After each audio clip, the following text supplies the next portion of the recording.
Good evening, everyone. I'm Alexandra Fox. I'm the business librarian here at the Arlington Public Library. And before we get started, I'd like to let you know that Arlington Television is taping tonight's program, and it will be available for streaming on demand, and also will run on Comcast and Verizon Fios. So there will be a question and answer period after the talk, but that will not be taped to ensure your privacy. And then after the Q&A, there will be a book signing opportunity as well. So let's introduce our speaker. Kimberly Palmer is the author of the new book, The Economy of You, Discover Your Inner Entrepreneur and Recession-Proof Your Life, and is a senior money editor for U.S. News and World Report, where she writes the popular Alpha Consumer blog. She has also created Palmer's Planners, a line of digital financial guides and money organizers for major life events and goals, which sells on Etsy. Kim also wrote Generation Earn, the young professional's guide to spending, investing, and giving back. She appeared on NBC's Today Show, CNBC, CNN, and local television and radio shows across the country to talk about making smart money decisions. She has written for the Wall Street Journal, the Washington Post, and the International Herald Tribune in Tokyo as a Henry Luce Scholar. She holds a master's degree in public policy from the University of Chicago and a bachelor's degree in history from Amherst College. Please join me now in welcoming Kimberly. Thank you. Thank you so much. Thank you so much for coming. I'm so excited to be here and to talk with you all tonight. So my main message for you tonight, and what I hope you all leave with, is that launching a side business, some kind of side gig, is probably one of the most important things you can do for yourself financially. It can supplement your income, so help you earn more money than you're currently earning. It can also be your plan B, so if something happens with your full-time job, it suddenly disappears, or you decide to scale out of the workforce for whatever reason, it can be there for you. And then maybe most importantly, it can give you a really incredible sense of satisfaction, both creatively and professionally. So basically, I think side gigs are the holy grail of personal finance, what we're all searching for, that thing that can really give us a sense of security in an economy that can be so uncertain and so stressful, and with a job market that can be, you might not know if you're gonna always have your current job. So first, I'd just love to know where you all are coming from. Do you mind raising your hand if you currently have some kind of side gig or some kind of business on the side? Anyone? So we're gonna have to work really hard to convince you this is a good idea. You do? Okay, awesome. Do you want to share what it is? Lobbying. Okay, awesome. And anyone else have any kind of side gig? Yeah. Okay. Oh, okay. Keep it to yourself. Don't share it. Yes. Okay, awesome. Is that on top of some kind of full-time job that you do? Okay. Okay. Okay, great. Awesome. Okay, so the rest of you all have to work harder to convince you it's a good idea. So first, let me start by telling you my story, how I decided to launch a side gig of my own. It was back in 2009, which, as you all know, was a very stressful time. I mean, I work as a journalist. To me, it felt like layoffs were happening every day, all around me. I felt like I could get laid off at any time, basically. At the same time, I became a mom. My older daughter, Karina, in the picture, was born. And so I felt an added sense of responsibility. I felt like I had to make sure I was supporting not just myself, but my family. And around the same time, I was doing an interview with a woman who had launched an incredibly successful business on Etsy. Have you heard of Etsy? It's basically a handmade marketplace, so it's where people go to sell handmade goods. She had designed cutting boards that were shaped like states. So if you were from Michigan, you could go and buy a Michigan-shaped state, thriving business. I mean, she was making hundreds of thousands of dollars a year from this business.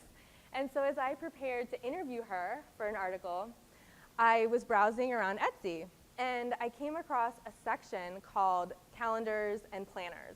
And as soon as I saw it, I really felt like, you know, I could belong here. I could make these things myself. If other people were making money selling planners for your grocery shopping list, I could do the same thing for a money planner. So So that's really how I got my idea. It happened very quickly. I went home that night and I started drafting my first planner, which is a baby planner, to get ready for having a baby financially, something I had just gone through myself, so it was, fresh on my mind. So I created that planner, started selling it, and that's how my Etsy shop grew. So today I have about a dozen planners off of my Etsy shop, and it's really fun. I do it on the weekends and the evenings. I create these new planners around different life goals. So that's my side business. Let me tell you one more story from the book about a great side gigger. Since we're in the DC area, do any of you remember Furin's? It was a restaurant in Georgetown. It was really great. It shut down, unfortunately, in 2010. But I used to go there all the time because my office is in Georgetown. And this man, Chris Furin, he worked there. He'd actually worked there all his life because it's his dad's deli. So he'd been making sandwiches at Furin's since he was a teenager. And as costs were going up at Furin's, he realized the deli was going to shut down. And he had no idea what in the world he was going to do because, he'd been there his whole life. So what he noticed is that the deli had been getting a lot of requests for custom cakes. And this is when, TLC has all the cake design shows, very competitive. People wanted gorgeous Hermes bag-looking cakes for their birthday parties.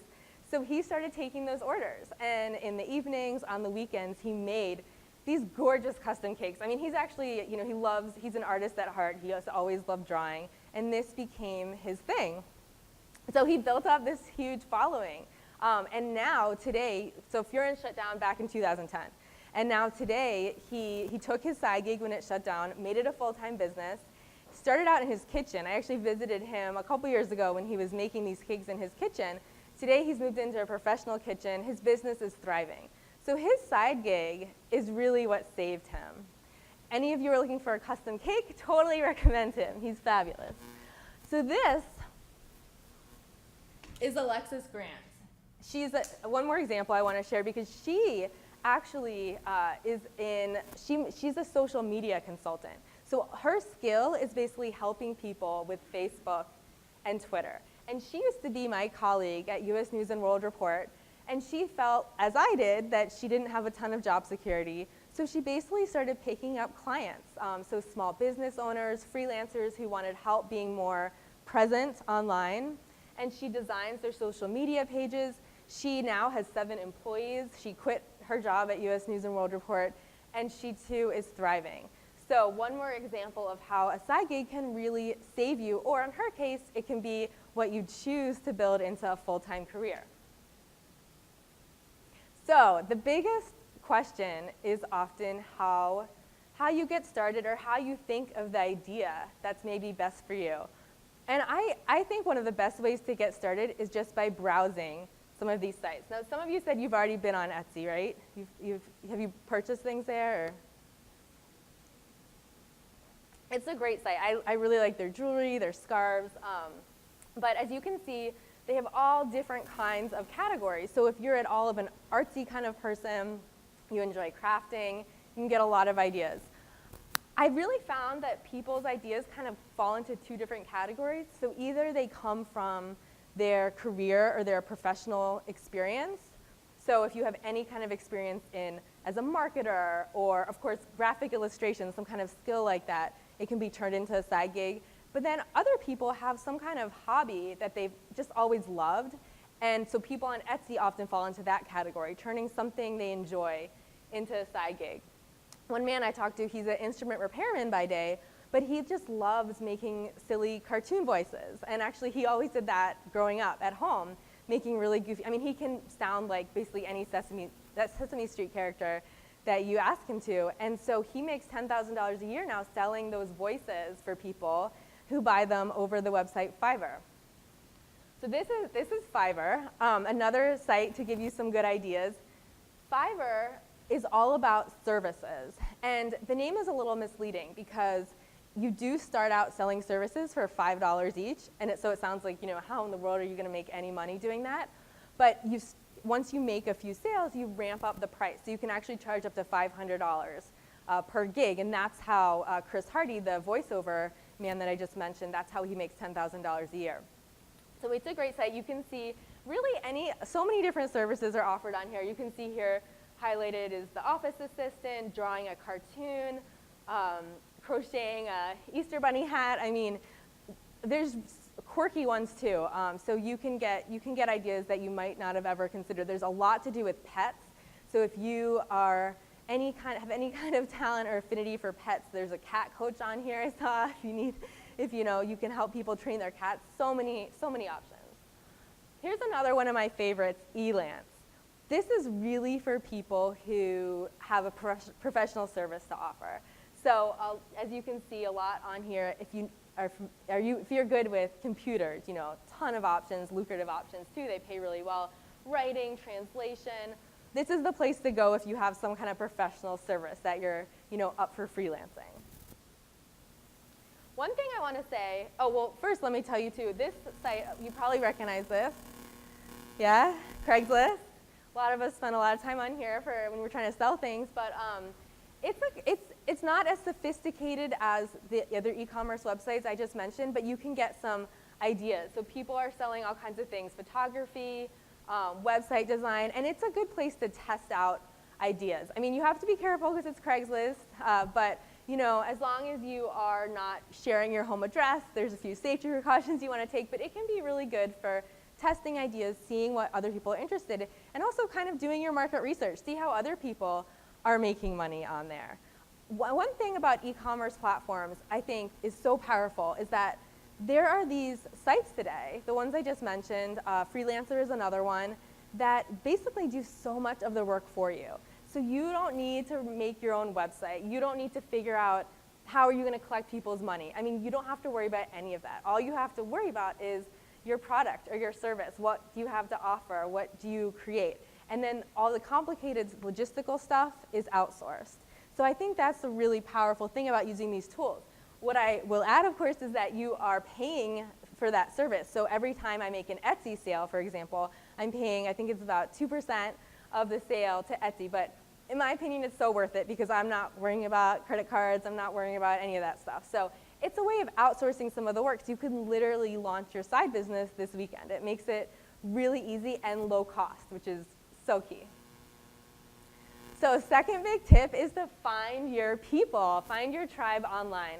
I really like looking for the people that are maybe a few steps ahead of you. So whatever it is that you're thinking of doing, you can find the person that is already online doing that and see what's working for them. I really love this woman's blog, Blacksburg Bell. She's basically a creative entrepreneur, and she specializes in marketing, in telling people how to get word out about their businesses. And I'm a huge fan of hers. I've also purchased her ebooks about marketing, and she's taught me so much. So she's basically who I thought of as a few steps ahead of me, and then I learned from her. My weak spot, or what I feel uncomfortable with, is marketing. I think it's really hard to sell. It's not something I had a lot of experience with. So finding someone like her could really help me. And you can find, whatever field it is, you can find those people that are already doing it and learn so much from them. I mean, people are so incredibly generous with their expertise online. They often are tweeting their best ideas, writing about them on blogs. You don't even have to have personal interaction with them to learn so much. I mean, they're like virtual mentors. And then you might be surprised in how much you do get to know them eventually, and they become your friends. I mean, now this woman, April, and I, we tweeted each other. I've asked her advice in person before, or over email before, and it becomes almost like a working relationship. These are like your new colleagues in your side gig space. It can be really valuable. Okay, so my third big tip is not to let failure stop you. Failure is such an inevitable part of doing anything entrepreneurial. So this is an image from my book page on Amazon. And an objective person might think, okay, it's not so bad, mostly good reviews, but guess what I spend the most time obsessing about and feeling terrible about? The one-star reviews. I mean, that can ruin my day. I feel awful when someone leaves a one-star review. And you basically have to find a way to push past that. I mean, I will admit I do feel terrible for about half a day each time someone leaves a one-star review. But I've learned some coping techniques. One woman I interviewed, actually, she really wanted to be a professional organizer, and she was so good at it. She got her business off the ground. She got her first client. That first client did not pay her, just, never paid. And that stopped her. She never got her next client because she was so destroyed by that. And I think that is it's so sad, but that kind of failure or having a slow sales week or bad feedback, it's kind of inevitable, and I think we all need to find ways to rebound. I like to rebound by going over to my Etsy page where people are so much nicer than on Amazon. Another technique that I will share with you, The Sun Also Rises by Ernest Hemingway. Can probably all agree, pretty good book. Maybe one of the best books, best American novels. And look at these mean Amazon reviewers. Boring, boring, boring, incredibly overrated. What's the point? If people say that about Ernest Hemingway, then we can feel a little better about whatever mean things they say about us. So this is my secret feel better technique. Go to your favorite book page, see what mean things they're saying. So some questions I always get, how in the world are you going to find the time for this? We're all so busy, full-time jobs, families, even our jobs. They are so demanding in themselves and more demanding all the time. So where do you find time? A lot of people that I interview, so I interviewed about 100 people in the book, and I would say about a third of them are just really early risers. They get up at 5 a.m. Even if they have kids, they get up before their kids get up. That is not for me, but that works for some people. Other people are just really good at multitasking, so working on your iPad while you're commuting to work. I personally like grabbing little slivers of time throughout the week, so I feel like it's virtually impossible to find, like a 3 or 5 hour chunk to, sit down and do solid work, but stealing like 20 minutes here, half an hour there during the week, and the evenings on the weekends can be a little easier. And I think it can help to have the steps you need to take kind of broken down so when you do have that free time, you can jump right into it. Aren't you going to get fired? Another question I always get. How can you have a side gig when you are loyal to your full-time job? And this can be a hard one. I think that we tend to worry about it too much, though.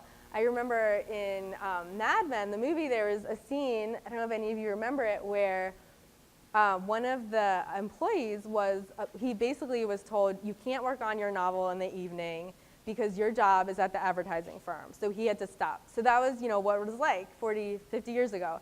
But now I don't think it's like that anymore. And what I found through my reporting is that actually a lot of employers are embracing their employees' side gigs.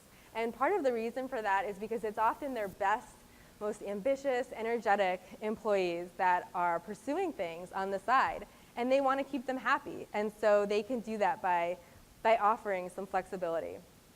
Also, you can, employees who on their own time are learning new skills, they actually they're bringing that back to their job.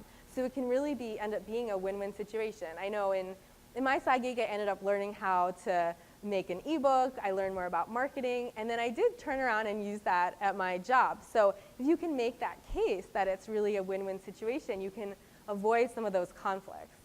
Of course, there are of course some situations where you don't want to be stealing your employees' clients if you are working in some kind of professional services field, or avoiding direct conflicts like that. But that aside, there tends to be a lot of flexibility to be creative here.